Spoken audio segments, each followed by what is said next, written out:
Média, la table de Knut. Helder Despigneaux est notre invité avec la table de Knut, à la table de Knut, un entrepreneur aux racines portugaises. Il vit ici, il vous fait découvrir les saveurs de son pays grâce à emboîte.ch, une entreprise au concept aussi simple qu'original. Des boîtes, mais pas n'importe lesquelles. Et Knut, nous allons déguster maintenant les sardines. Des anchois. Des anchois, pardon. Des anchois. Parce que. Pardon, je confonds les deux. Oui, mais on les reconnaît. Quand on regarde son assiette, on reconnaît l'anchois. Je suis avec des spécialistes, je ne peux pas dire de bêtises. Alors, justement, ces anchois, qu'est-ce qu'ils ont de particulier ? Donc là, c'est des filets d'anchois qui viennent de Cantabrie. Donc la mer Cantabrique, c'est vers le Pays basque espagnol. Sans me tromper, je pense qu'on peut dire que c'est les meilleurs filets d'anchois du monde. Alors, je viens de le manger. C'est magnifique. Il y a une douceur.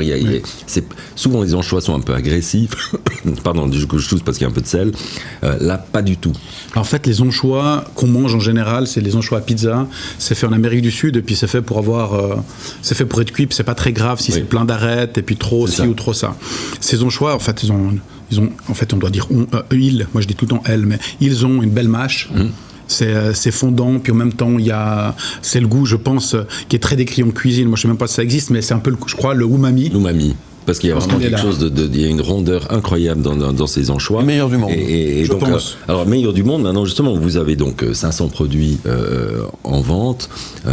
Est-ce que certains sortent, alors celui-là, mais est-ce qu'il y en a d'autres qui sortent très clairement du lot, qui sont des choses tout à fait exceptionnelles ? Je dirais, pour quelqu'un qui veut se lancer dans l'aventure, de manger, faire un apéro autour de la boîte, je dirais qu'il faudrait une bonne boîte de sardines. Oui, comme celles qu'on a mangées avant. Parce que qui sont tellement bien, parce qu'elles sont petites, elles ont là non plus, il n'y a pas le côté un peu dérangeant. Il n'y a pas l'arête. Pour les arêtes, exactement.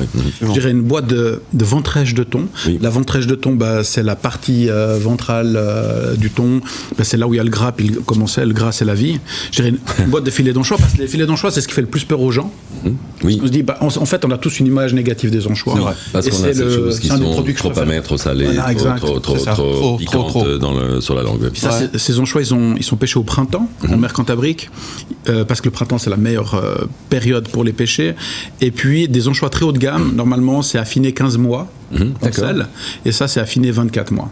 C'est comme un très grand jambon. Un grand jambon pata negra, le dernier que j'ai mangé, il avait 4 ans et demi. Oui.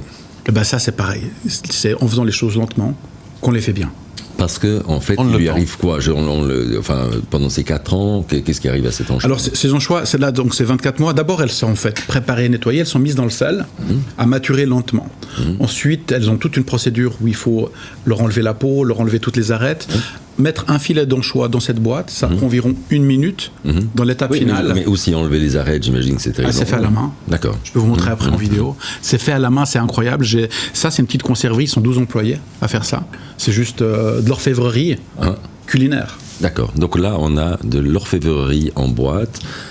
C'est passionnant de vous écouter. On continuerait pendant. On continuerait pendant une autre semaine. On pourrait vous avoir effectivement pendant longtemps. En tout cas, c'est un vrai plaisir. Merci beaucoup, Helder. Vous innovez avec les traditions, et ça, c'est fabuleux. Vous êtes d'accord avec ça ? Écoutez, je prends tous les compliments, je les accepte. Merci. Vous avez des projets d'expansion ou des collaborations en vue là pour développer votre emboîte.ch. Alors moi en 2019 je m'imaginais en 2025 racheter Zalando ou Amazon. Puis j'ai remis à plus tard pour l'instant. L'année prochaine. C'est d'organiser un apéro par semaine, mon ambition. D'accord. Et qu'est-ce qu'on peut vous souhaiter aujourd'hui pour la suite ? Que beaucoup de monde découvre ces fantastiques produits à travers moi ou pas, peu importe. Mais que beaucoup de monde organise des apéros de partage. Alors, moi je dirais pas non.